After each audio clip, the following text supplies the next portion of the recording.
to normalize, almost perfect the skill of disarming someone before we address a problem we have with them. In today's culture, that means that before you get off your chest what you have to say, have enough wisdom and foresight to see in what ways they might be offended by what you're saying. And before getting off what you have to say, address that. That's how you put them first, even when you're expressing how you feel. That introduces a level of empathy and transparency into a situation that often penetrates most defense mechanisms. And also, too, it creates a level of comfort. Think about, in conversations, sometimes body language can trigger somebody, the tone of how you speak, and your choice of words. All of those things need to be considered when having a conversation with somebody. Of course, along with setting the boundaries, and of course, with setting the things that you're willing to accept and not accept. Because the moment you allow somebody to get loud with you, curse you out, call you disrespectful names, the more that they're going to think that it's acceptable. So you have to create and set those three things out and stamp that as law. Right. So if I have an issue with your communication style, for example, let's just say it's too aggressive and explosive for my taste. Me disarming you might sound like this. I understand that because of what you're used to, past boyfriends, family members, you probably had to get loud to match their energy because they had anger issues.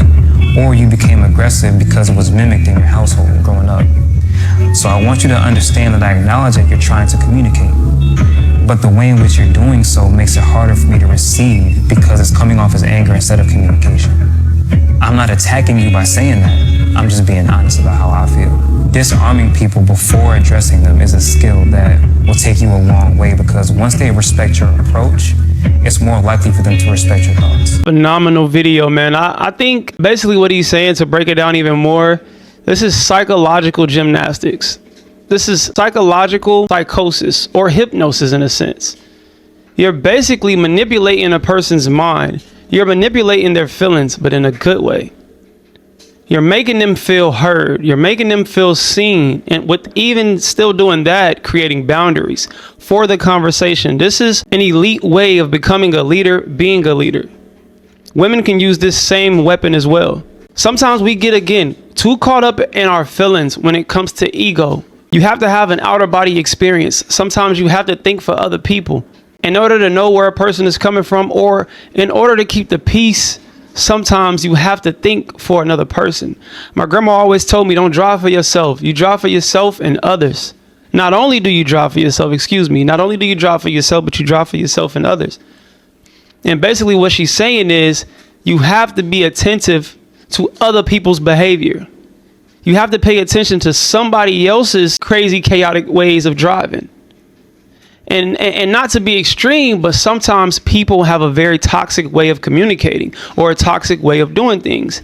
And they try to add that into the relationship, and they try to add that into conversations or heated debates or back and forths. So now you knowing how to persuade them in order to keep the respect level at a high, and we're not going to stoop down here. That's exactly what you have to do. You have to not only think for yourself, you have to think for somebody else and realize they didn't have the same upbringing as you. Their ways of communicating is not going to be the same. This is all about respectful and effective communication. So I'm going to disarm you, and I'm also too going to make you feel and let you know that I respect everything, but I also too will not go or fall for anything.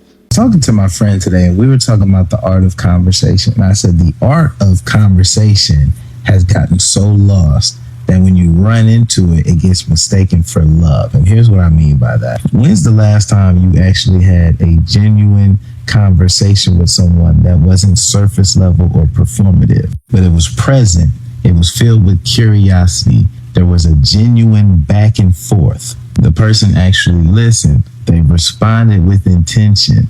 They asked meaningful questions. They made you feel seen, made you feel heard. And then it hits you on an emotional level, like an emotional frequency or whatever. You might like mistake it for like intimacy or in a romantic interest, when it's just how a regular conversation is supposed to be upheld.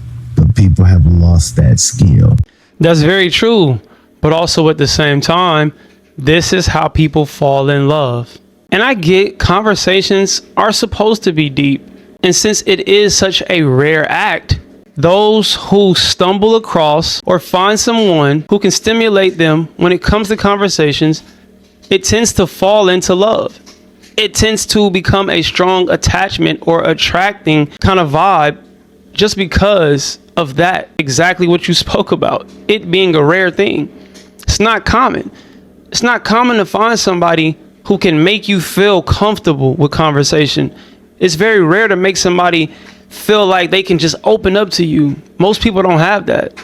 And along with being a great communicator, being an effective listener is such a powerful tool.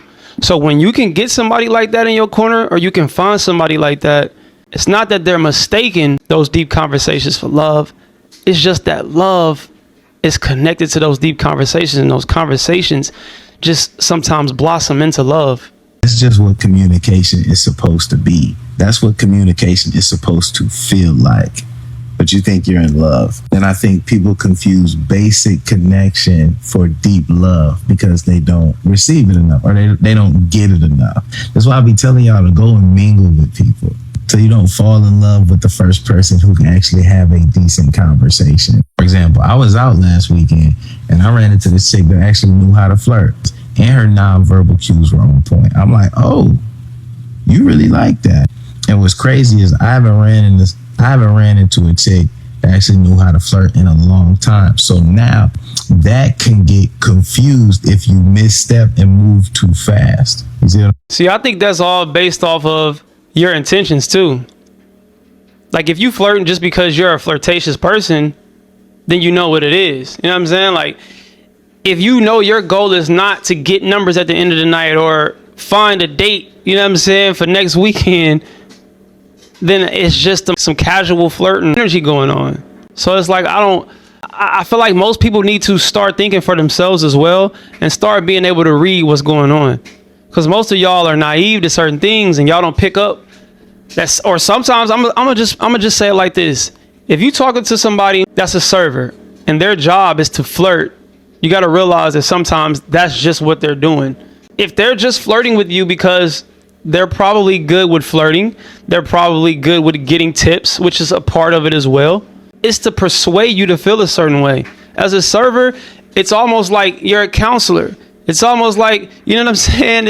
I don't want to say too much, but that's basically a thing that comes with that job.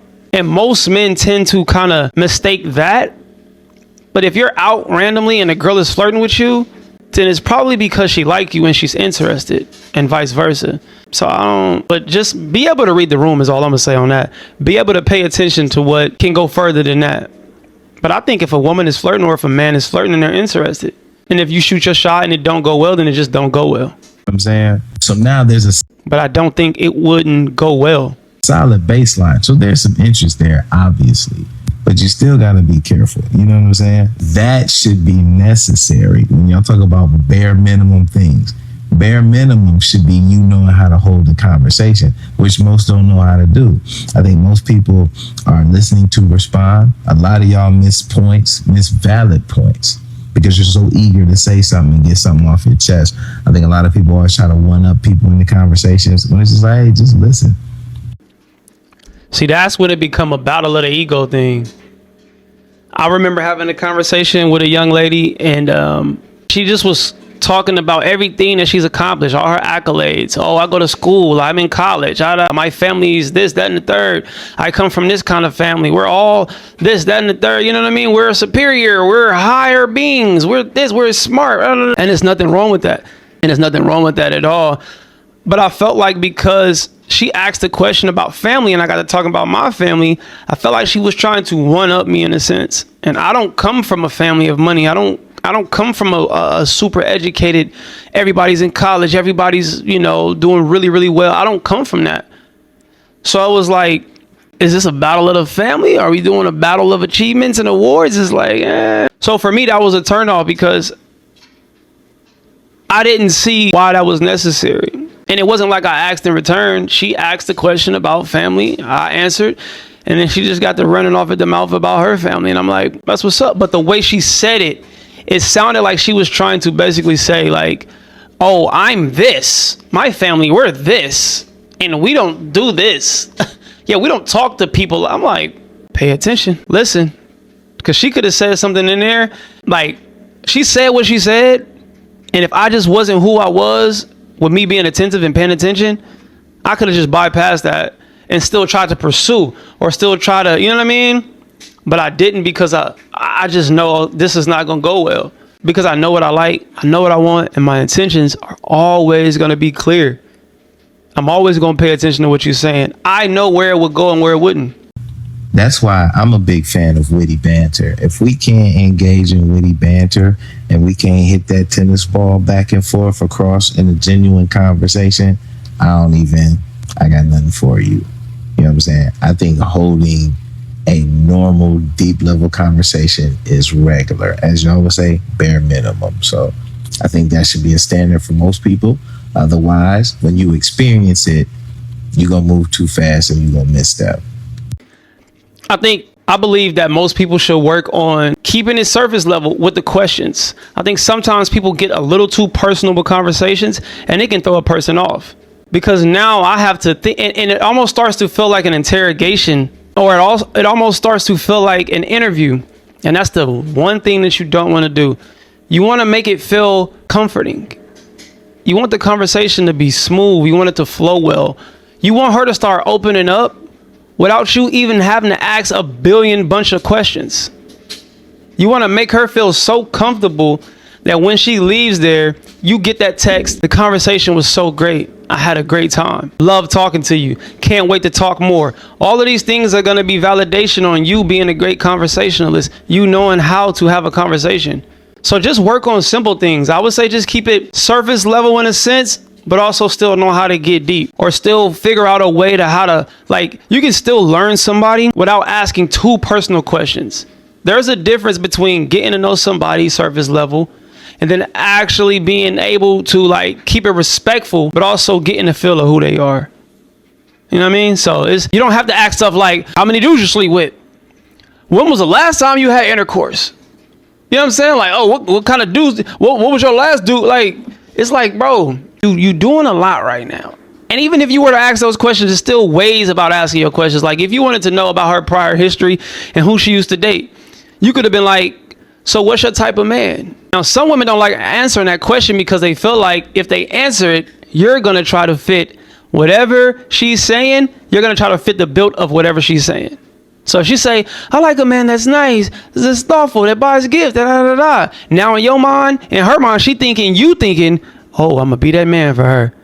So now she feel like you're only being this because of what I said. But some women are gonna lay it out. Oh, I like this kind of guy. Da, da, da. I'm just saying there's ways to go about, getting that out of a person if that's just a question you want to ask. I don't know. I don't ask questions like that. Like, oh, what's the type of dude? What was the last dude? The last dude, like, I don't care about the last guy. I'm the new guy. I'm the noun guy. God dang it. You might know how to communicate, but you don't know how to connect. And that's why your conversations are still boring. Too many high-achieving women send text messages like a meeting update. Hey, how's it going? I'm good. How about you? Good morning. What is he supposed to do with that? But then you'll get mad if he doesn't plan a date for you. So here's what you do instead. You use feminine language to connect, not just to converse. Best way to utilize feminine communication is to remember vulnerability. That is key to connection. When is the last time you asked a man a question like, so if we were to start dating, how do you want me to feel when I'm with you? Or instead of the basic, have you taken your love language test? What's your love language? Ask him which love language makes him feel the most. That's a really great question. See, that's going to make a man think. And also, too, that's going to put you to work as a man. Because most people not thinking like that. Most people not thinking, okay, if I make her, like, how would I want her to feel? How would I want her to be to me? That's a great question, and that can go so many different directions. Ladies, take notes, and fellas, take notes as well, because you could use that on a woman now. You can flip that now. But that's a brilliant question. Most people are going to take a minute and be like, Let me go to ChatGPT. No, but like seriously, questions like that will always help you become a better thinker and also to be able to become a better communicator. Now you know what kind of woman you about to dive into, you about to indulge in, you about to go have dinner with, or you about to take out. Now you know you got to be sharp when it comes to your intellect. Now you know you got to be on point when it comes to the mental, because this woman is coming deep, brother. A question like that for me, now I can already tell that you like poems. You like nice smelling candles. You like river and clouds. You know what I'm saying? You like looking at peaceful things that help your mind relax. Just off that one question alone. How crazy is that? I can dissect a woman's mind based off of a question she's asking. I can probably dang near tell you what type of music I know I can. You ask a question like that. Exposed emotionally. And if he tries to avoid that love language or not. If he desires marriage, ask him the type of husband he wants to be and how he wants his wife to feel when she thinks about him 10 years from now. Connect. Don't communicate. Anybody can communicate. Your English teacher taught you how to do that. Your mom taught you how to do that, but nobody taught you how to connect. So I'm going to teach you how to do that in 24 hours or less. That's real, man. Y'all go subscribe to her channel. Adriana on Ubogu. That's hard. Sound like Jamaican or African, I mean. But yes, don't just communicate, connect. That's really powerful. I like that. That's fire right there. Because a lot of times we go into situations just talking. You know what I'm saying? It's just like, no, let's actually try to connect. And if we can't connect, then let's just separate. And that's fine too. But most times you're going into something, you're trying to figure a person out. You're trying to know if this is my partner, if this is my person. That's the whole premise, like, of dating. We've lost the origin of what it is to be out with a person. Now, in men's mind, it's all about getting what's in between her legs. We don't even care about connection no more. Most men are just willing to pay. And it's like to the point where now most dudes are talking about they don't even want to date no more. They would rather just make money, pay for it, and get back to work. We don't even care about diving deep into a person's mind. We don't care about how a person is thinking. Life now is too fast. Everybody is on the go. Everybody's trying to accomplish something. Everybody's trying to achieve something. And that's fine. That's great. There is nothing wrong with that. But when you're chasing love, or when you're trying to conquer love, or you're trying to be loved, these are things that you need to work on. You need to work on the connection. You need to work on knowing your partner. This is why so many people get into relationships, and then a month or a year from you meeting that person, you don't know them because y'all didn't truly connect. Y'all were just bonding off of things that y'all may have had in common, or things that y'all liked. Oh, I like this. You like this? Okay, cool. You didn't know when she's on her way to work, she plays that same sad song and cry. Or you didn't know when she came in, she has a routine pattern of how she do things. She turns her, like you're not paying attention to the patterns, or you don't know that when she cries, or when y'all communicate, she cries when she go to the car and cry, or you know what I'm saying? Just these basic patterns, or these deep patterns that you need to pay attention to. Now your woman feeling like you're not paying attention to her. You don't know her favorite drink. You don't know her favorite thing to eat. You don't know that she likes certain things. She likes this specific flower. You know, it's like things that we need to pay attention to, we don't pay attention to because we're so lost within self. But I'm only speaking about those who really want to connect. And if you truly want to connect, you'll dive deep and actually try to get to know a person. Not just surface level, but I'm talking about internally as much as externally. Yeah, I know you want to get to know your partner physically. That's always the goal. Of course. There's no man walking this earth that don't want some great, you feel me? But also too, as much as we are well-rounded with knowing her vagina, we also too have to know her mindset and the way she thinks, and when she's in pain, and when she's happy, and the way she smiles. You know what I'm saying? Like her happiness triggers. We always talk about the things that trigger negatively, but what about her happy triggers? What about her happy space? What about, you know what I'm saying? Those things that trigger her happiness. We don't talk about that no more. We don't think about that no more. We don't act on that anymore. And that's just where I'm at right now. It's like, I want to dive so deep into the woman I love that she's never felt nobody love her the way I loved her, or love her. She's never felt a man appreciate her the way I appreciate her. She never heard a man thank her and praise her the way I praise her. She never had a man speak to her in the moments of where it should have been heated and could have went left with other men. But with us, it's calm. Still love there. It's space for you to be vulnerable. It's space for you to still feel how you feel and express the things that you may not want to say, even if it hurts my feelings. Or even if it's just not something that you're happy with. Express that. This is the space for that. Let's grow together. Let's learn together. And let's love together. So that's it for this video, man. I appreciate y'all. Hope y'all hit the like button, comment, and subscribe. I appreciate y'all. Love, peace, and prosperity. Hello or goodbye. Talk to me. Do not yell at me. We elevate until we hit our head. We ain't bleeding yet. Spread love, not hate. See y'all when I see y'all. Be great. Go on.